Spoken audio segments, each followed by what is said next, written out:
जब एक पुराने शहर के आसपास एक खौफनाक हरा राक्षस रहता था जिसने लोगों के दिलों में खौफ डाल रखा था। इस राक्षस का एक किला था जो गहरे जंगल के बीच छिपा हुआ था, जहां सिर्फ इसी की हुकूमत चलती थी। इस किले के अंदर बहुत सी अनमोल चीजें और खजाने छिपे हुए थे, लेकिन किसी की कभी वहां जाने की हिम्मत नहीं हुई, क्योंकि जो भी वहां गया कभी वापस नहीं आया। गांव के लोगों में एक जवान अमजद था जो बहुत बहादुर और जिम्मेदार था। इसके वालिद एक पुराने सफर के दौरान इस राक्षस के हाथ मारे जा चुके थे, और अब अमजद ने फैसला किया था कि वो अपने वालिद की मौत का बदला लेकर राज का पता लगाएगा। अमजद को अपनी माँ की एक पुरानी कहानी याद थी, जिसमें कहा गया था कि हरा राक्षस का असली वजूद एक दिखावा है और उसके पीछे एक बड़ा राज छिपा है, जिसे समझना सबके बस की बात नहीं।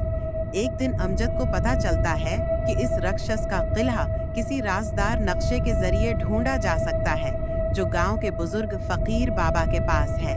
जब अमजद ने बाबा से बात की तो बाबा ने बताया कि इस सफर में अमजद को सिर्फ हिम्मत से काम लेना होगा, क्योंकि किले में जाने के बाद वापस आना मुमकिन नहीं होता। अमजद ने फैसला किया और वो नक्शा हासिल करके अपने सफर पर निकल पड़ा। जंगल में बदलती हवाओं और अजीब सी आवाजों के बीच अमजद को महसूस होता है कि वो अकेला नहीं है। एक अजीब सी औरत आयशा, जो कभी गायब हो जाती और कभी अचानक सामने आ जाती थी, अमजद का पीछा कर रही थी। आयशा का अपना एक राज था, लेकिन वो अमजद की मदद भी कर रही थी। आयशा ने अमजद को बताया कि हरा राक्षस असल में किसी और का बंदी है, एक पुराने बादशाह का बेटा, जिसे एक मनहूस जादू ने इस रूप में बदल दिया है। अमजद को अपने सफर है के दौरान हर मोड़ पर छिपे हुए जादू, राजदार रास्ते और खौफनाक मखलूकात का सामना करना पड़ता है।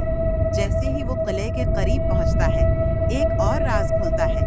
आयशा का असली मकसद इस राक्षस का किला ढूंढकर उसे आजाद करना था, क्योंकि इस राक्षस से इसका पुराना रिश्ता था। लेकिन अमजद को अपने वालिद की कुर्बानी याद थी और उसे फैसला करना था कि वो अपने इंतकाम के लिए लड़ेगा या इस राज को खोलकर सच्चाई का सामना करेगा।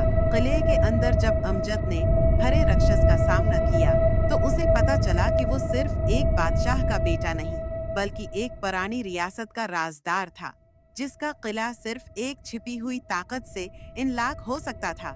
आयशा के जज्बात, अमजद के इंतकाम और किले के राज के दरमियान एक जबरदस्त कश्मकश शुरू हो गई।